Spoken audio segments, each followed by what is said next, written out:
नमस्कार श्रोते हो, दीपक रेगे कथाकथन चॅनलवर तुम्हा सगळ्यांचं मनापासून स्वागत.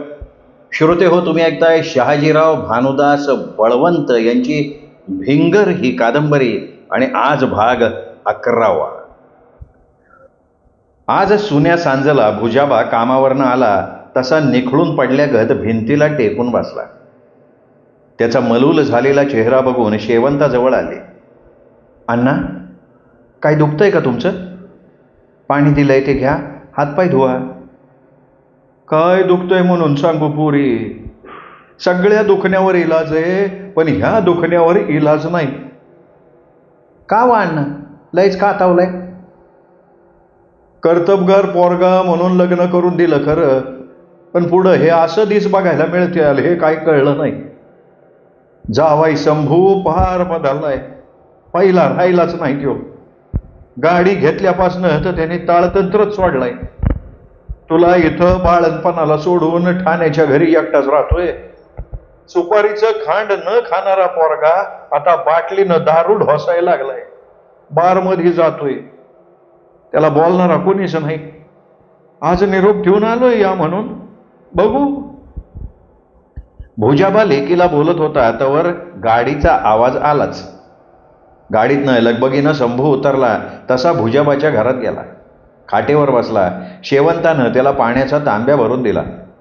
बोला की मामा, तातडीनं बोलवलं. म्हणलं शेवंताला बाळणपानासाठी आणली, तवापासनं आला नाही, गेला नाही. का असं का वागायला लागलाय? बघा अहो, आता ती काय वनात पडली का? इथं आई भावंड आहे ती. ते तिचं झालं, तुमच्या पोटाचं कसं? गाडी आहे, निदान सांच्या जेवणाला तरी यावं का नाही? हे बघा, आता जोखमीची काम आहेत, त्यातून सवड घावायला नका का? सुट्टीच्या दिवशी यावं तर त्या दिवशी गावी जावं लागते. नाही गेलं तर तिकडं काव होती. काय सांगताय? हे पत्र वाचा. 2 महिने तुम्ही गावी गेला नाही, काय भानगड आहे? अरे तुम्ही सगळ्यांनी मिळून काय ठरवले? मला नोकरीतनं वेळ मिळत नाही, काम वाढलंय. हो, काम वाढलंय, मग वाढीव कामं करू नका. लय शहाणं झालाय, शहाणपणानं वागा. ही मुंबई म्हणजे मायावती आहे. भल्या भल्यांना वर बी आणती आणि तशीच मातीत बी घालती. सड्यापणी हे साजलं असतो. आता तुम्ही सड नाही, आता बायको आहे तुम्हाला, लवकर बा होणार आहे तुम्ही. हे विसरू नका हो. न समजण्यासारखं काय वागलो? आता जगाबरोबर जगायचं म्हणजे त्याच्या प्रवाहाबरोबर चालायला लागतंच आहे का? हे काय चूक मानायची? आणि असेल तर तुमच्या लेकीला काय कमी पडलं ते सांगा. शंभूचा बोलता बोलता तोल जायला लागला, जीभ अडखळायला लागली, नजर भिरभिरायला लागली. एका जागेवर काय गडी स्थिर बसेना. म्हणजे आता येताना पिऊनच आलाय म्हणा की तुम्ही? म्हणा की नाही म्हणाच. लय टकोऱ्याला शेण झाला आज. 2 घोट घेतलं आणि गाडीत बसलो. मी आलोय पिऊन माझ्या कामाईची. पैशाची कोणाला भिक्त नाही मागितली ना? हे बापाला ठाव आहे का? मामा, आम्हाला हिथं बोलावताय ना आमचा अपमान करताय.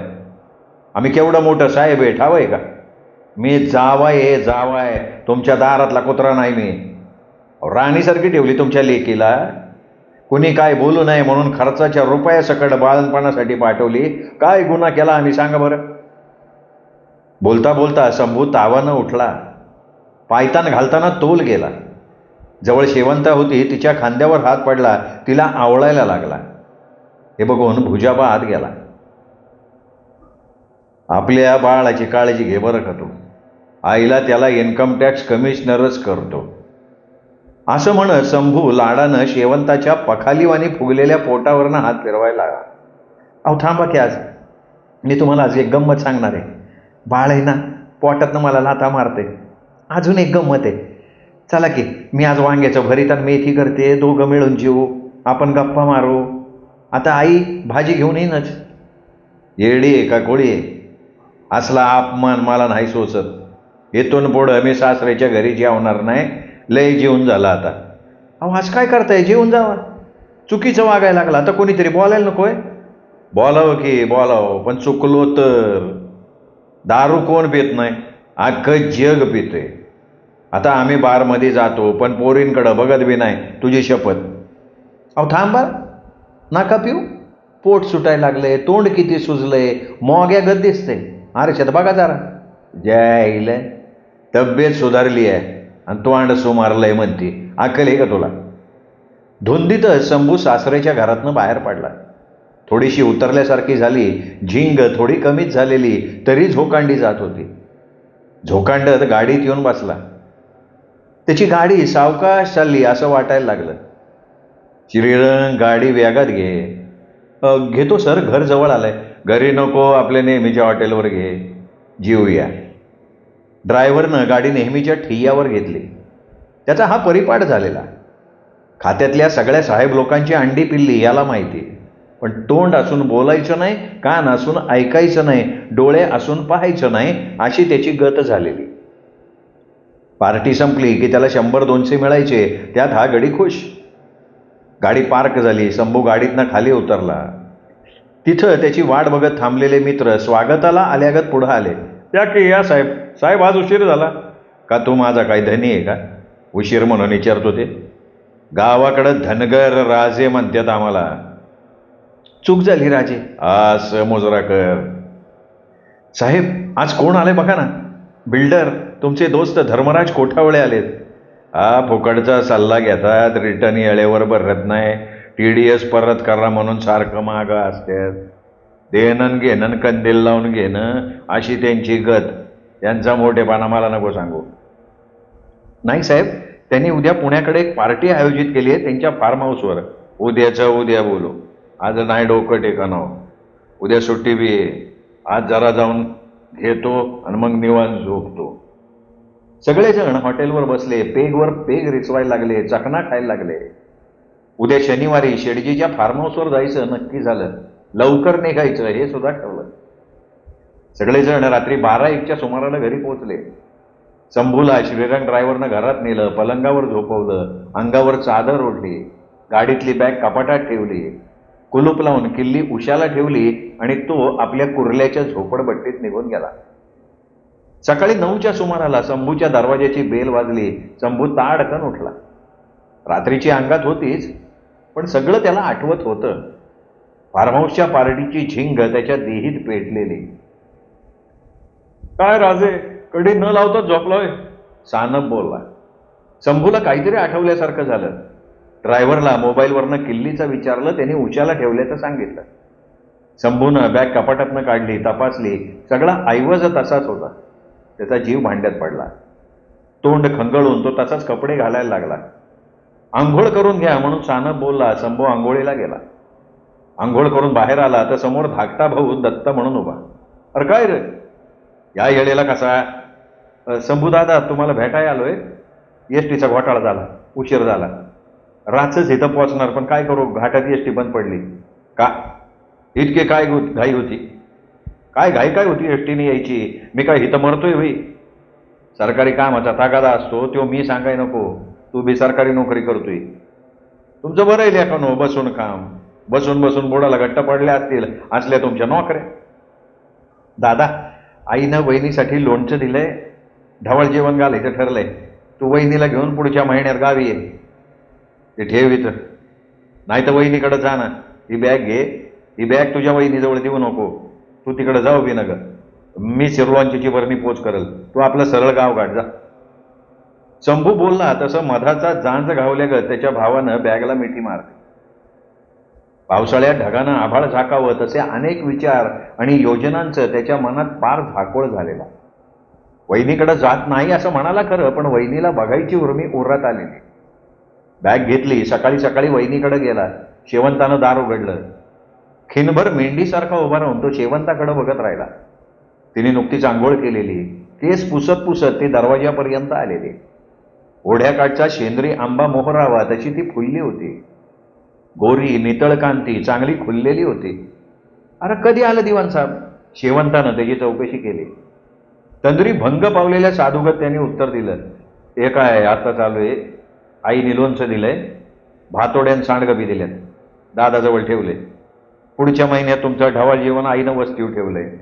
लई बा यांना आई बोलावणार, तुम्ही दादाला घेऊन लवकर या. एका दमात त्यांनी बोलून घेतलं. शेवंतानं त्याच्या हातातली बॅग घेतली, हाताला धरून खाली बसवला. त्याच्या डोक्यावरनं हात फिरवला. आंघोळ पांघोळ झाली का म्हणून चौकशी केली. अहो कुठली आंघोळ वहिनी, दादाकडे लय दोष सकाळी सकाळी आल्यात, दादा कुठेतरी बाहेर जाणार आहे. दादा बाहेर जाणार हे ऐकून शेवंताचा जीव चितागती झाला. तिच्या मनाला घोर लागला. तिने दत्तापुढं आपलं तोंड उघडलं.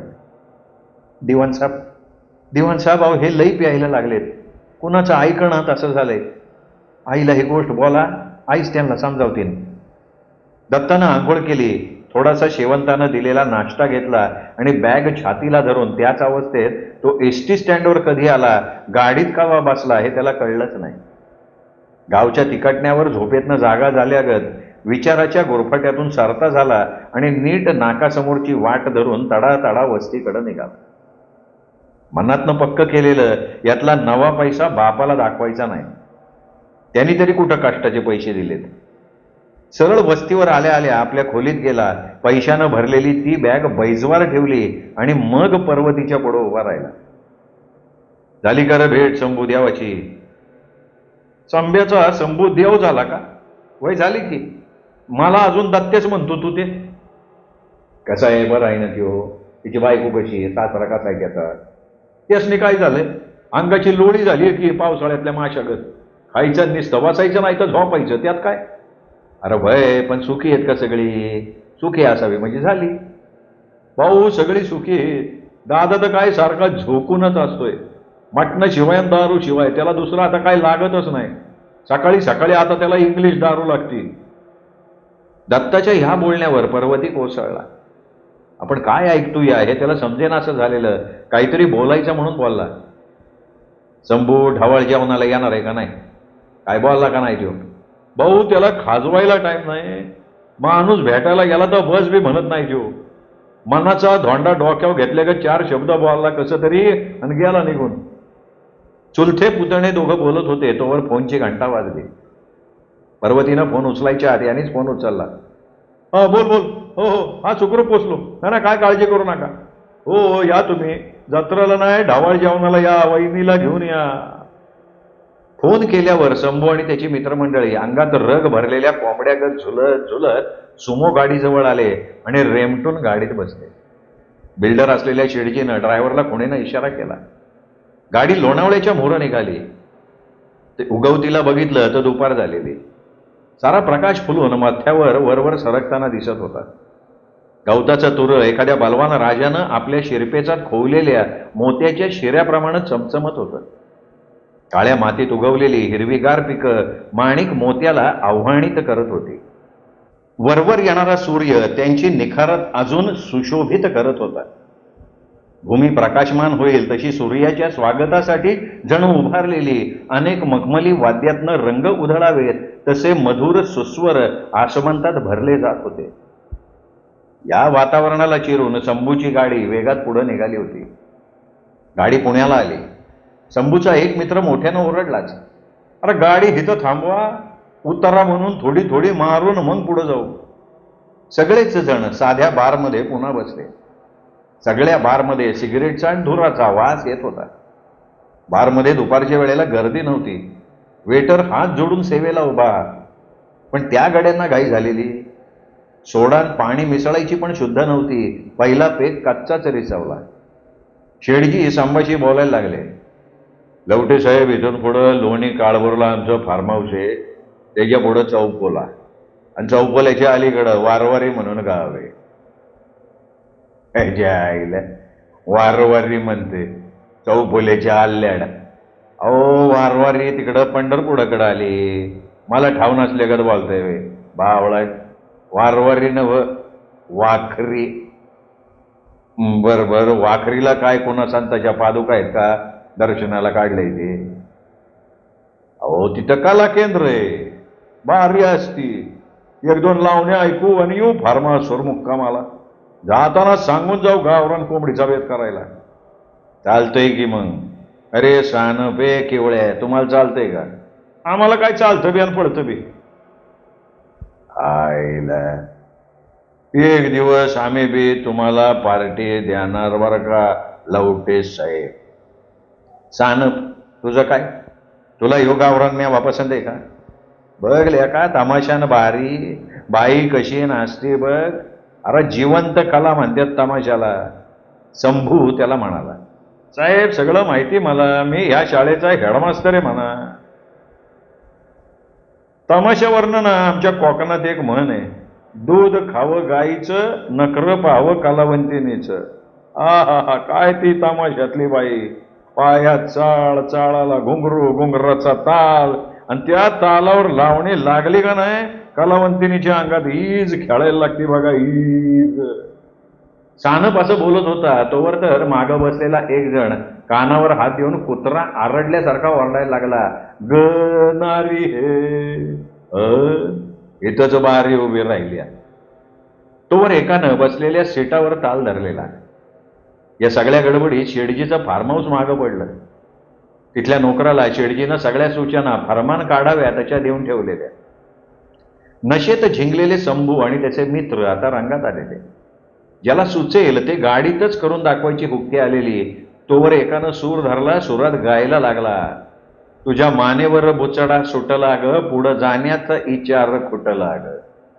गडी रंगात येऊन गात होता. त्याच्या सुरावर एका धुंदीत सगळी डुलत होती. काय झालं कळलं नाही. गाडी ड्रायव्हरनं रस्त्याच्या एका बाजूला घेऊन उभी केली. ड्रायव्हर खाली उतरला. शंभू त्याच्यावर खवळला, काय झालं? मग काय करणार आता, तुमच्या गलक्यानं माझ्या मेंदूचा झालाय भाजा. गाडीतनं सगळे खाली उतरा आणि काय करायचं ते हितं करून घ्या. अरे तुम्हाला तुमच्या जीवाची काळजी नाही हो, मला जपाय पाहिजे ना बाबांनो. माझ्या मागे बायको आहे, 2 पोरं आहेत, त्यांच्यासाठी तर मला जागायला पाहिजे.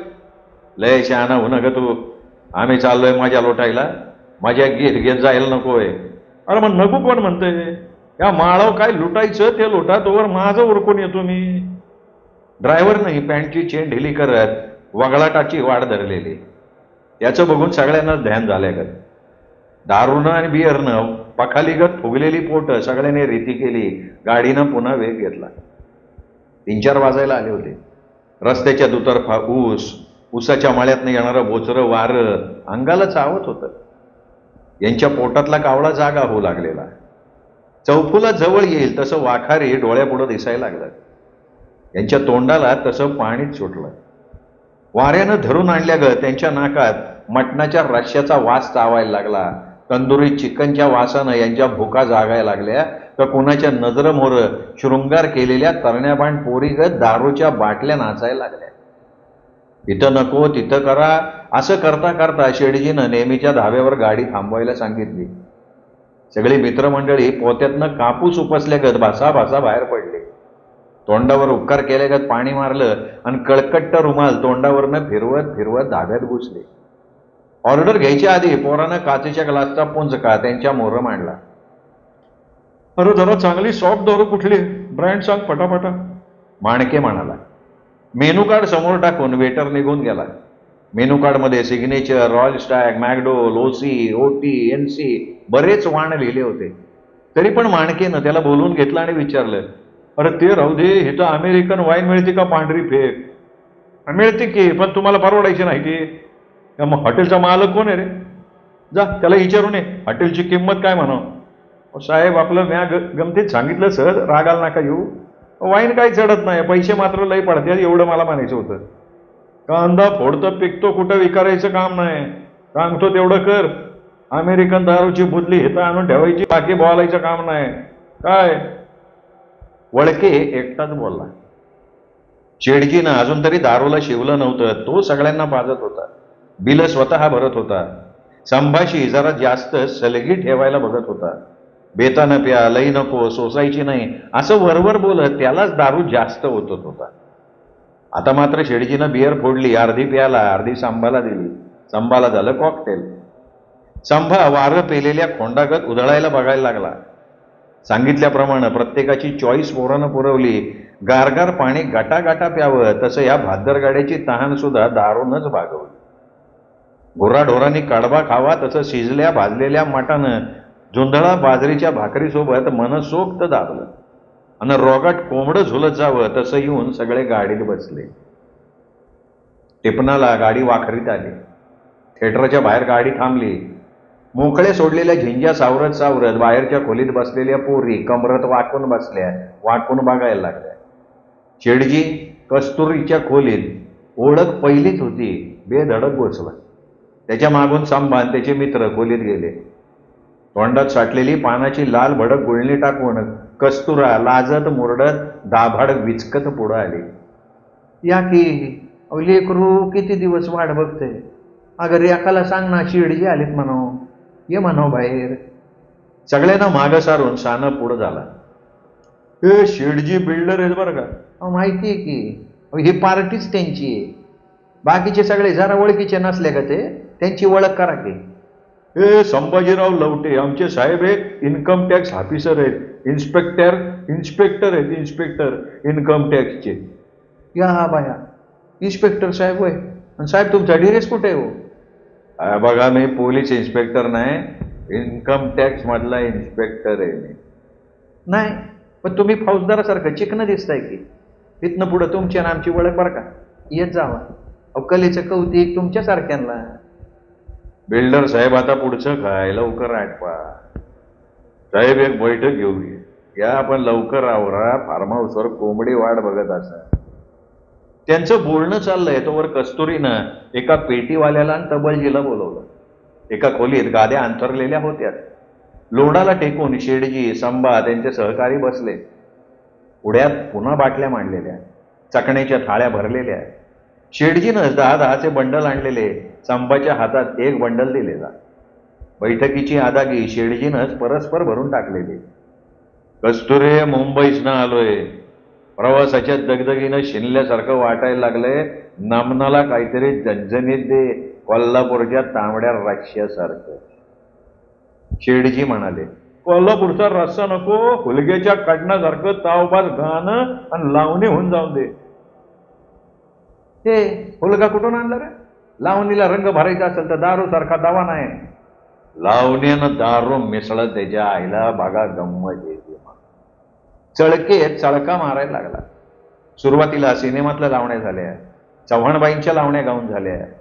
कस्तुरीनं स्वतः माईक हातात घेतला. 4-5 पोरी नाचत होत्या. त्यातली हिरा जरा वेगळीच. तिला ताल धरायला सांगितलं. हिरानं कस्तुरीच्या ठेवणीतल्या लावणीवर ताल धरला. सख्या आला मदसाठी दुरून हो दुरून, जवळ घेते मी हाताला धरून, हाताला धरून. बसा शेजला उधळते आज फुलं, बसा शेजला उधळते आज फुलं, अंथरली तुम्हासाठी मऊ मखमल, पांघरा ही ज्वानी आहे हो ताजी, मदनाचा सुटू घ्या वास, उधळू द्या वास, नाक नाका आज त्याला आवरू, सख्या आला मदसाठी दुरून हो दुरून, जवळ घेते मी हाताला धरून. कस्तुरा गात होती. सुरईच्या तोंडातनं मद्याची धार लागावी तसा एक एक सूर तिच्या भारदार गळ्यातनं निघत होता. तिच्या सुराला लाभलेली ढोलकीची साथ, घुंगराचा तालबद्ध झणकार, हिराच्या लगबी, तिची ती नाजूक मोहक अदाकारी, हे सगळं बघून नशेनं धुंद झालेली आणि पुढ्यातच लोडाला टेकून बसलेली मुंबईची मंडळी मध्येच दुधाला उकळी आल्यागत उसळत होती. त्यांना सावरण्याच्या निमित्तानं कस्तुराच्या बाजिंद्या पोरी लगट करत होत्या. दारूची नशा आणि बाईचा स्पर्श त्यांना अप्रूप वाटत होता. नशेतच ही मंडळी हाताला लागेल तो भाग त्या मुलींचा धरत होती. या पोरी बी हाताला लागल ते सोयीप्रमाणे ओरबडत होत्या. शेडजी रेखाला मांडीवर घेऊन पाठीवरनं हात फिरवत होता. आंबट चेहऱ्यानं शंभू त्यांच्याकडे बघत होता. तो हिराला जवळ बोलवत होता. हिरा जरा नाही करायची, पण कस्तुराच्या धाकानं ती शंभूला थोडीशी बिलगत होती. केसाची वेणी हातानं कधी पुढं तर कधी पाठीमागं टाकून संभाला उत्तेजित करत होती. ठुमकत मुरडत संभाच्या समोरनं नागिन चालल्यासारखी चालत होती, नाचत होती. संभा जसा पेटल तसा अजून अजून म्हणून ओरडायचा. सहकारी साथ द्यायचे. शेडजी मात्र हैराण झाला. रात्र इथंच काढायची असं त्यांनी ठरवलं. पहाटे पहाटे सगळे दमले. लावणी ऐकत ऐकत बैठकीच्या खोलीत झोपी गेले. रेखाला घेऊन शेडजी पसार झालेला. लांडग्यानं कोकरू उचलावं तसं त्यानं रेखाला आपल्या फार्म हाऊसवर आणलेलं. सकाळी उठल्यावर सगळी बोंबाबोंब. रात्रीच्या पोरी ओळख देईनाशा झालेल्या. शेडजीला मोबाईल लावून संभा दामला. त्यानं अख्खं वाखारीचं शिवार डोक्यावर घेतलं. गडी जाम चिडलेला. आलं एकदाचं शेडजी आलं. त्यांनी रात्री संभा आणि मित्रांनी केलेला धुडगूस त्यांच्या कानावर घातला. अहो इतकी मस्ती, मी होतो म्हणून पचली, मार खावा लागला असता तुम्हाला आणि मला पण. सगळ्यांची उतरलेली असल्यानं सगळे वरमले. संभा सुद्धा थोडं वरमला, पण उसना अवसान आणून शेडजीला म्हणाला, काय कुठे आहे गावरान कोंबडीचा रस्सा? चला साहेब, फार्म हाऊसवर जाऊ, आंघोळ करू आणि जेवून मुंबईला निघू. सगळेजण गाडीत बसले. फार्म हाऊसवर आंघोळी करून घेतल्या. तिथं पुन्हा बेत जमला. थोडीशी पोटात गेल्यावर संभा शेडजीकडे सरकला. छान आहे तुमचं फार्म हाऊस, तुम्ही लोकच आमच्यापेक्षा सुखी आहे राव. ते कसं? अहो ती रेखा तुमच्या बरोबर कुठं बी येते. बाकी काय पण म्हणा शेडजी, हिरकणी गाठली राव तुम्ही. साहेब मी तिचा चेहरा उतरलाय. हे काय भानगड? घरच्यांना माहिती का? येड लागलंय का? अहो असंच उद्योगाच्या निमित्तानं यायचं, थोडा वेळ थांबायचं, पुन्हा निघून जायचं. बेसिकी राव हे. बघा ती हिरा कशी वाटली, 16-17ची आहे, तिचा पण चेहरा उतरायचा आहे. यावर संभा गप्प राहिला. सगळ्यांची जेवणं उरकली, सगळे वाटेला लागले. गाडी पुण्याकडे धावायला लागली. वाटेवर लोणी काळभोरचा शिवार पसरलेला, त्याच्या पलीकडं ओढा. ओढ्याच्या काठी पालं पडलेली. शंभू पालाकडे बघत होता. बालपणाच्या आठवणीची पुसटशी रेषा त्याच्या नजरेसमोर चमकली. त्यांनी जरा गाडी थांबवली. हातात कटोरा घेऊन अर्धनग्न पोरगं गाणं म्हणत पालातून त्याच्याकडे येत होतं. बाप बलुत्याला जातो, पडत बलूत पदरात, अर्धी चतुर भाकरी कोणी देत या हातात. आपली मारून भूक तहाण, होतो लहान हुनी लहान, असं सोसतो किती घाव, असं सोसतो किती घाव. रजा काढून बायकोला घेऊन संभा ढवाळ जेवणाला गावी गेला. बायकोची त्याने हौसमौज मोठ्या थाटात केली. जेवणावळी उठवल्या. आलेल्या सगळ्या पाहुण्यांचा मानपान केला. बाळ येणार या खुशीत स्वारी होती. पण ढवाळ जेवणाच्या दुसऱ्या दिवशी भुजाबा, पर्वती, सजा एकत्र जमलेली. गावातील एका गुरुजींना पर्वतीनं बोलावून घेतलं. थोरलं कारभारी पण वस्तीवर आलेलं. सगळेजण एका खोलीत बसलेलं. बाळूनं चुलत्यानं शंभूला दंडाला धरून खोलीत नेलं. अगा असं का कोकराला दात लावून वाढाव तसं का वडतोयस? याला बोलूच दिलं नाही. ही 4 शहाणी माणसं काय म्हणताय ते ऐक जरा, बाळू शंभूला म्हणाला. सगळी मंडळी शांत होती. संभाई तिथे जाऊन एका कोपऱ्यात शांत बसला. खिनभर कोणी काही बोललं नाही. सगळे एकमेकांच्या तोंडाकडे बघत होते. कारभारी वस्ती होतो मी थोरला हायसा. आमच्या शंभू देवाला तुम्ही 4 समजुतीच्या गोष्टी सांगाव्यात अशी माझी विनंती आहे. पर्वती म्हणाला. काय सांगायचं आता, ही काय लहान राहिलेत का? लहानाला एखादी कानफडात देता येतील. ही आता आपल्या बरोबरीला येऊन पण पुढं गेले ते. नाही पण हे प्यायचं त्याने बंद करायलाच पाहिजे. हा पिऊन मी गटारात पडतो. घरच्याकडं दारच्याकडं बायकोकडं काय बघतच नाही म्हणा की. अरे मस बघतोय बाबा तू, मस बघतोय. हा ना मस बघतोयस बाबा तू. आम्हाला ढुंगणात माती जास्त वर काम करायला लागायचं, तेव्हा कुठं हातात तोंडाची गाठ पाडायची. तू आमचं पान फेडलंस, पण हे प्यायचं कोड काय म्हणून तुझ्या डोक्यात आलं ग? सजा म्हणाली. अगं आहे माझी नोकरीच तसली आहे. तिथं सगळीच पीत येते. सगळ्या बरोबर राहून 4 पैसे मिळतात आणि त्या कमाईतनं ते हे उभं राहिलं ना. आग लाव तुझ्या असल्या कमाईला. आम्हाला नका असली चोरीची कमाई. शिळी भाकरी मिठा बरोबर खाऊन दिस काढू आम्ही. शंभू देवा, अरे तू काय आणि जगातलं कोणी काय धर्मराजाचा अवतार नसत्यात.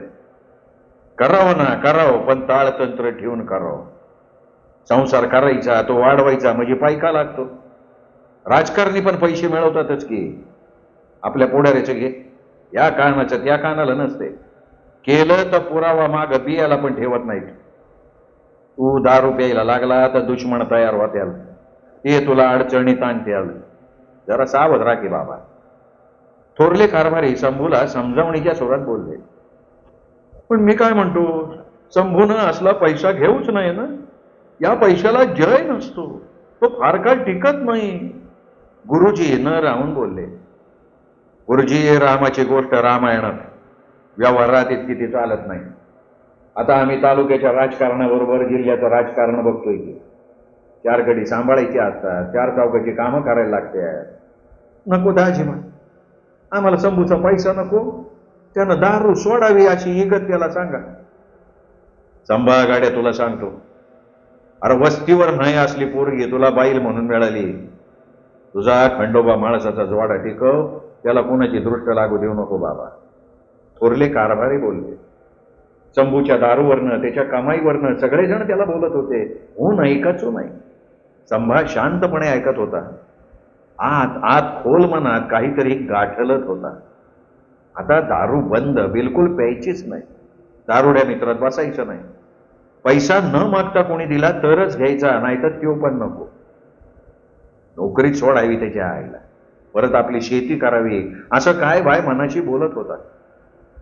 मनाचा हिया करून स्वतःच्या गाडीतून शेवंताला घेऊन तो मुंबईला आला. कार्यालयात हजेरी लावायला लागला. सगळ्यांना त्यांनी दारू सोडल्याचं सांगितलं. सर्वांसाठी तो परका वाटू लागलेला. पण हा त्याचा उत्साह फार काळ टिकला नाही. थोड्याच दिवसात त्याची टक्केवारी वाढली. बिल्डर शेडजींबरोबर बारीला जाणं वाढलं. स्वभाव जास्तच मगरूर झाला. पब्लिकला टाकून बोलायला लागला. वाखरीच्या हिरानं त्याला पुरता घेरला. तिचं लाडीक वागणं आणि उत्तेजित करणारे चाळे त्याला कार्यालयातच आठवायला लागले. आणि सुट्टीच्या दिवशी स्वारी हिराकडं पडीक पडल्यागत झाली. श्रोते हो, हा होता 11वा भाग. 12वा भाग उद्या. तोपर्यंत नमस्कार मित्रो.